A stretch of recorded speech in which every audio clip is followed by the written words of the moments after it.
Coucou les amis, c'est Valérie. Écoutez, j'espère vous trouver en pleine forme, pardon. Je commence à bafouiller pour le début, ça va pas le faire. Et que vous êtes plein d'énergie. J'ai envie de faire un grand merci aussi à toutes les nouvelles personnes qui s'abonnent. Donc ça me permet de faire progresser ma chaîne, petit pas par petit pas, et c'est super, donc merci à vous.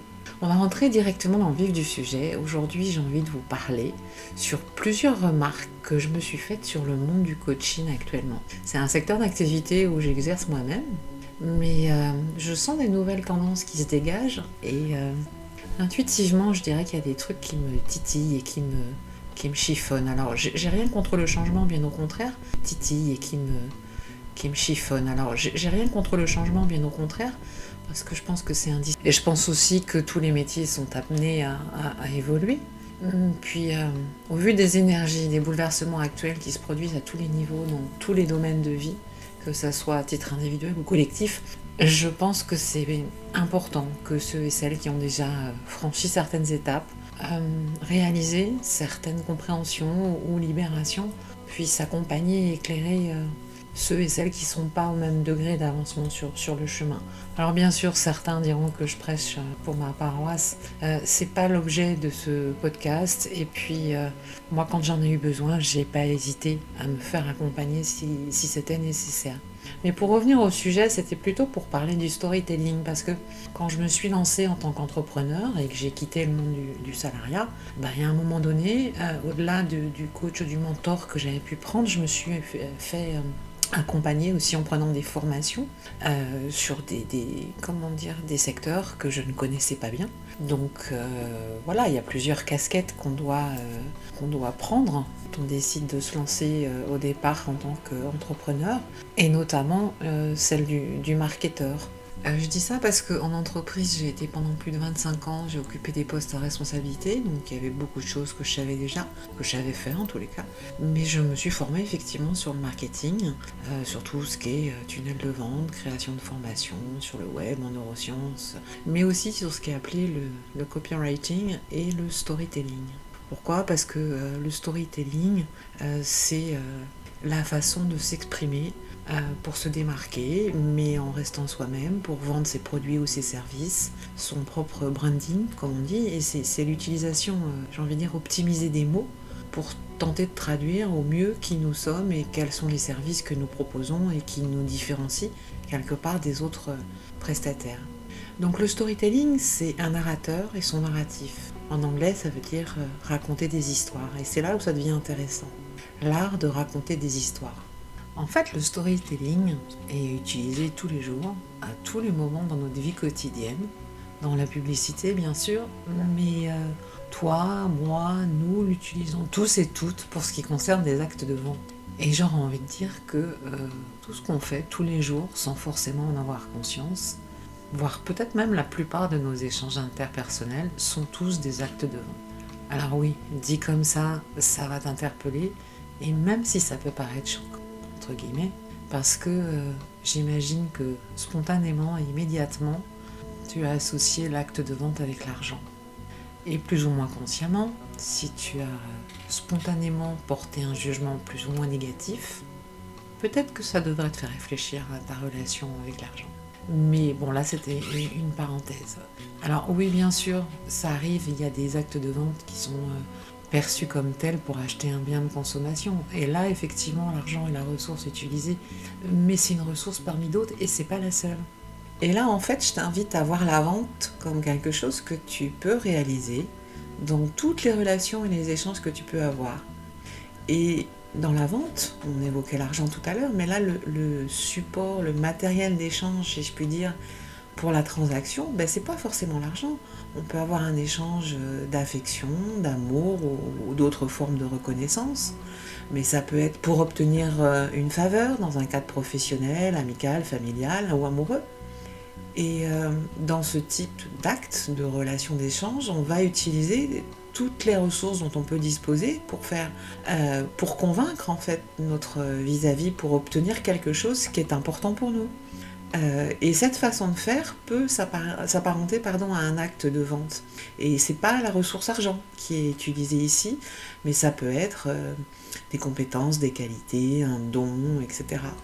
Et c'est là où, selon l'angle de vue que l'on va adopter, on va utiliser le storytelling dans la joie.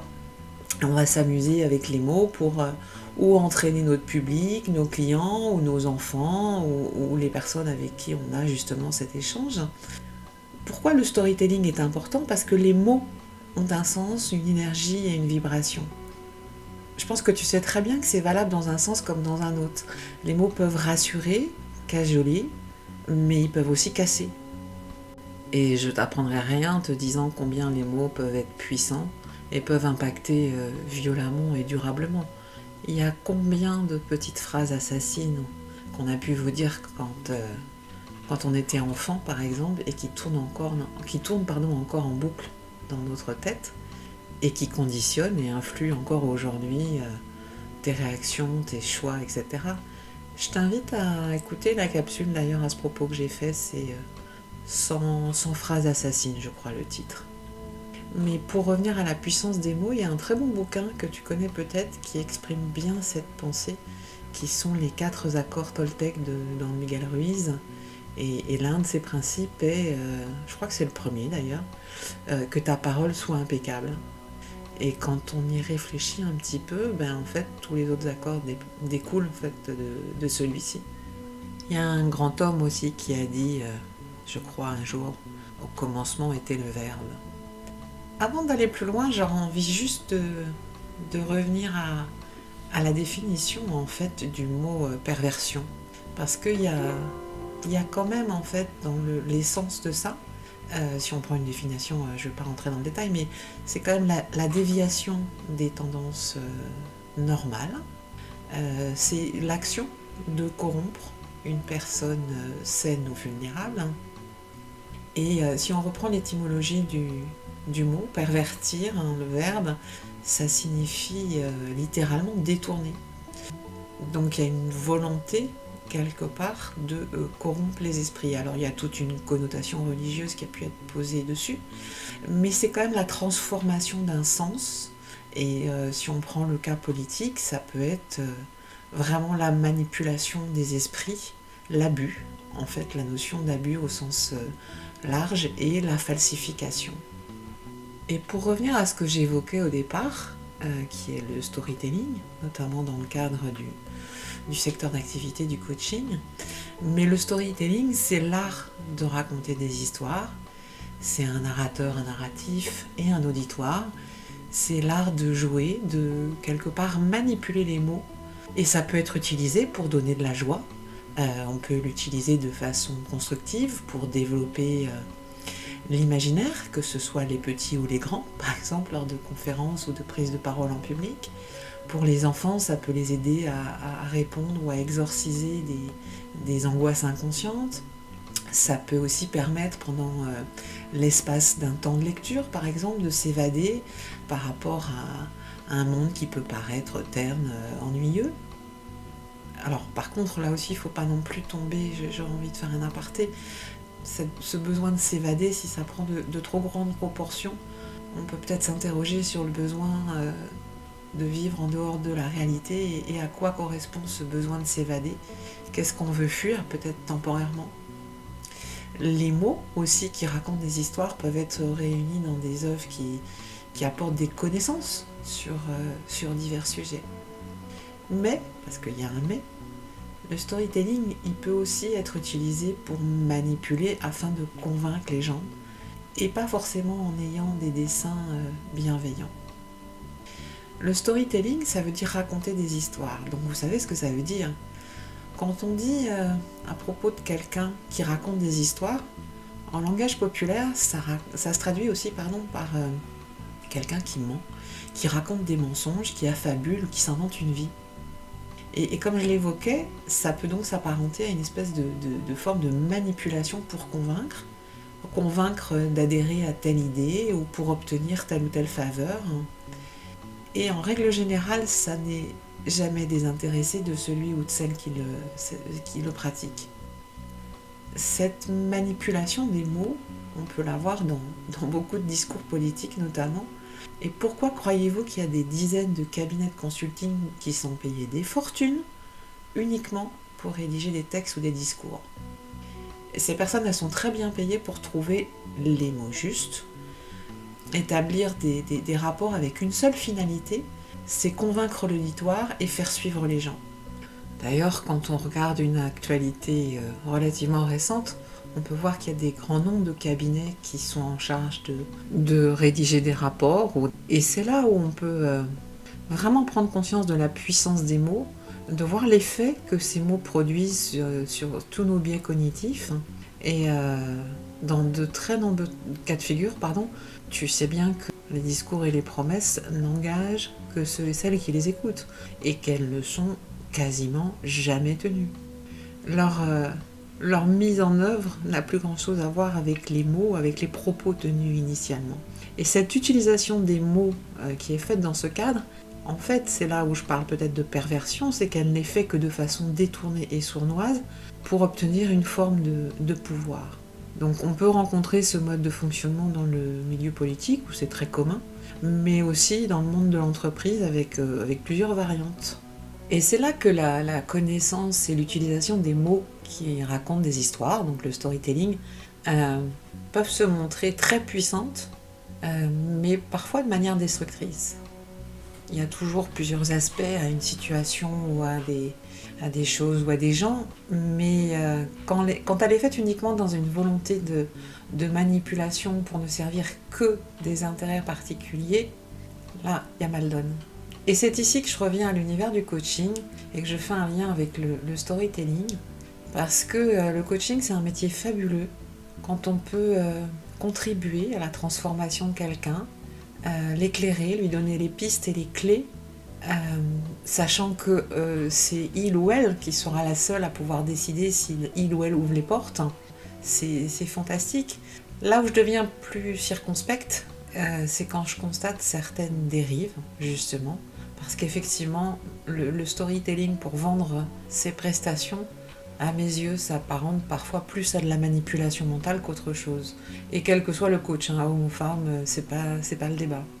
Depuis un bon moment déjà, je crois que nous vivons tous et toutes une forme d'éveil spirituel qui a pu être déclenchée ou catalysée par les derniers événements que l'humanité traverse. Et c'est vrai que chacun avance à son rythme, parce que on part tous d'endroits différents en fonction de nos histoires personnelles, etc. Et le degré d'avancement des uns et des autres n'est pas le même.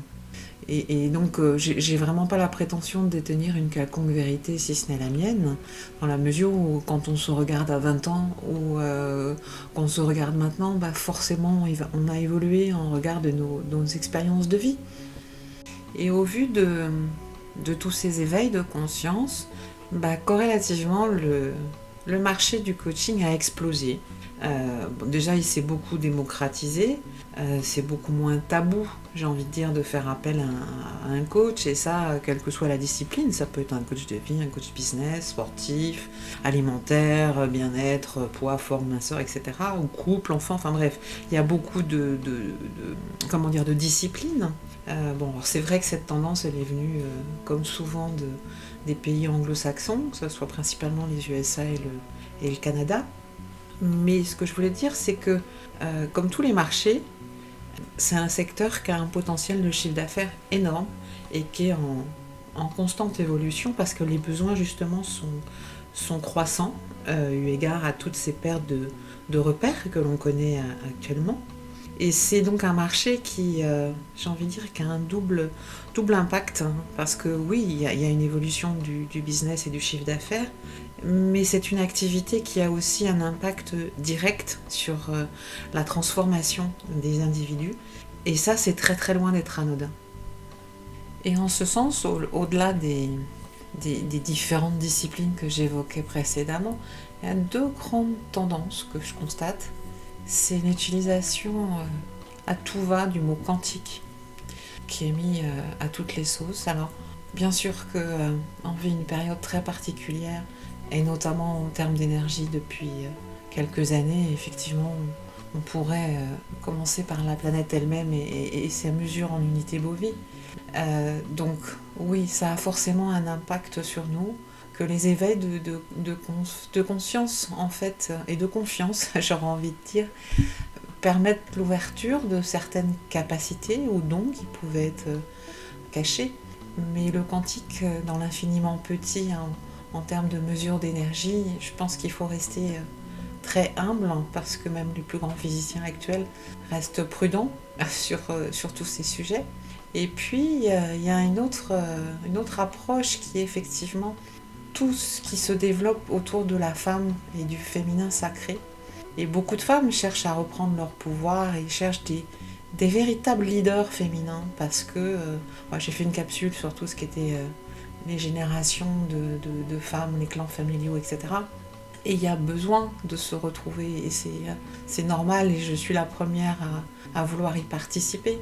Et donc, en regard de tout ça, il y a quelques coachs, des leaders féminins qui se dégagent, là encore, notamment aux US et au Canada, et qui ont un impact sur plusieurs centaines de milliers de femmes. Donc, quand je disais que c'est pas anodin de travailler sur la transformation des gens, elles ont une zone d'influence importante. En fait, je ne sais pas si ces femmes sont sincères ou pas dans leur approche. Je ne sais pas si elles sont sincères et qu'elles ont une réelle envie d'aider et d'accompagner, ou si elles surfent sur la vague du quantique parce que, j'ai envie de dire, c'est à la mode et c'est vendeur. Est-ce qu'elles sont manipulées? Est-ce qu'elles manipulent elles-mêmes? Je ne sais pas trop. Par contre, il y a une chose que je sais, c'est que dans tous les événements mondiaux que nous traversons actuellement, nous sommes aussi dans une guerre de l'information et donc de la manipulation mentale des populations. Et le coaching, je ne souhaiterais pas qu'il y participe parce que ça serait vraiment dénaturer ce métier. En fait, tu sais, j'aurais envie de faire une analogie avec la tendance minimaliste au niveau des habitations qui a déferlé depuis, on va dire, un peu plus d'une quinzaine d'années, et que ce soit au niveau du désencombrement du type Marie Kondo ou le développement des tiny house, etc., etc. Alors, je rejoins cette certaine sobriété face à des années de débauche excessive et de surconsommation. Mais comme souvent, il y a un effet de balancier qui tend à revenir à un point d'équilibre. Effectivement, là aussi, au sein des univers, toute l'énergie, le point d'équilibre est recherché. Et c'est justement celui qui sera le moins énergivore.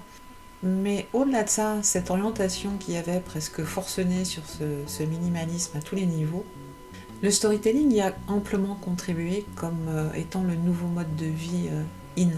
Alors, je mets de côté le côté culpabilisation, là aussi qu'on se mange, côté énergie, planète, changement de climat, etc., etc. Mais sans virer parano, je m'interroge vraiment sur ce qui est de l'ordre de la prise de conscience, mais qui pourrait aussi s'apparenter à une propaganda parfaitement orchestrée, sous couvert de bien-être et de développement personnel. Et quand je reviens à ces mêmes leaders, coachs, mentors, dans leur storytelling, il y a une tendance associée. Quand on parle du chiffre d'affaires, on ne parle plus de milliers d'euros ou de milliers de dollars, mais on parle en figures. Alors on ne dit pas j'ai fait 100 000 euros de chiffre d'affaires, mais j'ai fait un CA à 6 figures. Pour 1 million, c'est un CA à 7 figures. C'est quoi l'intérêt de parler ainsi? Ou plutôt, j'ai une petite idée, parce qu'en fait, ça me fait penser au casino, en fait. Quand vous allez dans un casino, je ne sais pas si c'est déjà votre cas, si vous avez eu l'opportunité d'y aller, mais quand vous voulez jouer, vous échangez votre argent contre des jetons en plastique. Et c'est pas du tout fait au hasard par les propriétaires de casinos, bien au contraire. Dématérialiser l'argent par des bouts de plastique fait que l'on peut, peut-être, minimiser l'importance qui est accordée à l'argent, et par voie de conséquence, ne pas avoir peur de dépenser plus, voire beaucoup plus. Et on peut faire la même analogie avec la carte de crédit. Quand vous allez faire vos courses, ou tout autre achat d'ailleurs, il y a une façon beaucoup plus machinale de sortir la CB, alors que si vous dépensez 20, 50, 100, 200 ou 500 euros, vous avez une notion de l'argent qui part beaucoup plus prégnante en fait. Et pour revenir au sujet de départ, je pense que parler en figure permet également une forme de banalisation du prix de ces coachings et mentorats, parce que ça reste quand même des prix relativement élevés qui peuvent aller de 50, 100 000, voire beaucoup plus pour certains. Est-ce que la valeur associée est en phase avec ces montants? Je ne sais pas. La notion de valeur perçue, elle est somme toute très personnelle.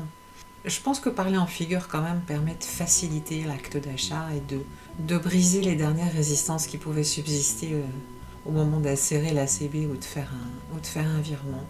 Et ce qui me fait penser quand même à tout ça, c'est que ce sont, j'ai envie de dire, certaines incohérences que j'ai pu relever, enfin qui sont des incohérences pour moi, par rapport à toutes ces personnes qui préconisent certains modes de vie et qui par ailleurs vont développer leur business en alimentant tout ce qui faisait les paradigmes de l'ancien monde, en vendant les mérites du quantique et du nouveau monde. Il y a quelque chose qui cloche. Et moi, quand je relève ça, en fait, j'ai des warnings, j'ai des bip bip qui s'allument dans mon esprit et mon intuition va me dire il y a un truc qui n'est pas aligné là.